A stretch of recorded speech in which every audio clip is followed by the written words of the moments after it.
ನಮಸ್ಕಾರ ಅಮ್ಮ. ನಮಸ್ತೆ ಅಮ್ಮ. ಅಮ್ಮ, ತಮ್ಮ ಹೆಸರು? ನನ್ನ ಹೆಸರು ಮಂಜಮ್ಮ ಜೋಗತಿ ಅಂತ. ವಿ ಟಿ ವಿ ವೀಕ್ಷಕರಿಗೆ ಈ ಮಂಜಮ್ಮ ಜೋಗತಿಯ ಅನಂತ ನಮಸ್ಕಾರಗಳು. ಅಮ್ಮ, ಈ ಶಿವಲೀಲಾ ಸಿನಿಮಾ ರಿಲೀಸ್ ಇವತ್ತಾಗಿದೆ ಅಲ್ಲ, ಇದ್ರ ಬಗ್ಗೆ ಒಂದು ಸ್ವಲ್ಪ ಮಾಹಿತಿಯನ್ನು ನಮಗೆ ತಿಳಿಸ್ಕೊಡ್ತೀರಾ? ಇದರಲ್ಲಿ ಏನಿದೆ ಅಂದರೆ ಸ್ಪೆಸಿಫಿಕ್ ಆಗಿ ಶಿವಲೀಲಾ ಮೂವಿ ಮಾಡೋಕ್ಕೆ ರೀಸನ್ ಏನು ಅದೆಲ್ಲ ತಿಳಿಸ್ಕೊಡ್ತೀರಾ ಅಮ್ಮ? ಖಂಡಿತ. ನನಗಿವತ್ತು ತುಂಬ ಖುಷಿ ಆಗ್ತಾಯಿದೆ. ಯಾಕಪ್ಪ ಖುಷಿ ಆಗ್ತಾಯಿದೆ ಅಂದರೆ, ಹಲವಾರು ವರ್ಷಗಳ ಆದ ಮೇಲೆ ನನ್ನ ಗುರು, ನನ್ನ ಸರ್ ಅಂದರೆ ಕನ್ನಡ ಮತ್ತು ಸಂಸ್ಕೃತಿ ಇಲಾಖೆಯ ನಿವೃತ್ತಿಯನ್ನು ಹೊಂದಿರತಕ್ಕಂಥ ಚೋರ್ನೂರು ಕೊಟ್ರಪ್ಪರ ಸರ್ ಜೊತೆ ನಿಂತ್ಕೊಂಡು ಇವತ್ತು ಮಾತಾಡ್ತಾ ಇದ್ದೀನಿ ಅಂದರೆ ಅದು ನನ್ನ ಭಾಗ್ಯ, ನನ್ನ ಅದೃಷ್ಟ. ಈ ಮಟ್ಟದ ತನಕ ಬೆಳೆಸಿದವರು ಅವರೇ ಅಂತ ಹೇಳೋದಕ್ಕೆ ನನಗೆ ತುಂಬ ಖುಷಿ ಆಗ್ತಾಯಿದೆ. ಇವತ್ತು ಅವ್ರ ಪಕ್ಕಕ್ಕೆ ನಿಂತ್ಕೊಂಡು ನಾನು ಮಾತಾಡ್ತಾ ಇದ್ದೀನಿ, ಅದು ಒಂಥರ ಎಲ್ಲೋ ಸಂಕೋಚ ಆಗ್ತಾಯಿದೆ.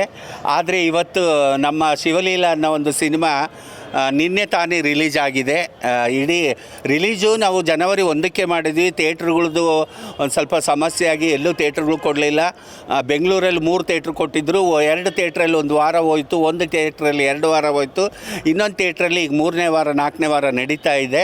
ಅದಾದ ನಂತರ ನಿನ್ನೆ ಇಡೀ ಕರ್ನಾಟಕದಾದ್ಯಂತ ಹಲವಾರು ಜಿಲ್ಲೆಗಳಲ್ಲಿ ಈ ಸಿನಿಮಾವನ್ನು ನಾವು ಮತ್ತೆ ಪ್ರದರ್ಶನಕ್ಕೆ ಕೊಟ್ಟಿದ್ದೀವಿ.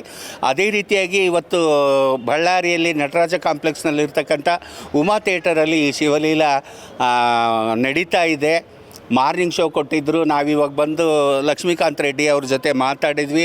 ಇಲ್ಲಮ್ಮ, ನಮಗೆ ಇದ್ರ ಬಗ್ಗೆ ನಮಗೇನು ಸರಿಯಾದ ಮಾಹಿತಿ ಇರಲಿಲ್ಲದ ಕಾರಣ ನಾವು ಹೆಚ್ಚು ಟೆನ್ಷನ್ ಮಾಡ್ಕೊಂಡಿದ್ದಿಲ್ಲ. ಈಗ ನೀವು ಬಂದಿದ್ದೀರಾ, ನಾಳೆಯಿಂದ ಫಸ್ಟ್ ಶೋ ಮತ್ತು ಸೆಕೆಂಡ್ ಶೋ ಸಂಜೆ ಮತ್ತು ರಾತ್ರಿ ಕೊಡ್ತೀವಿ ಅಂತ ಒಪ್ಕೊಂಡಿದ್ದಾರೆ. ಈ ಸಿನಿಮಾದಲ್ಲಿ ಸುಮಾರು 300ರಿಂದ 350 ಜನ ತೃತೀಯ ಲಿಂಗಿಗಳು ಭಾಗವಹಿಸಿದ್ದಾರೆ. ಇದು ವಿಶೇಷವಾದಂಥ ಸಿನಿಮಾ. ಇದುವರೆಗೂ ಕನ್ನಡ ಇಂಡಸ್ಟ್ರಿಯಲ್ಲೇ ಯಾರು ಈ ಥರದ ಸಿನಿಮಾವನ್ನು ಮಾಡಿಲ್ಲ.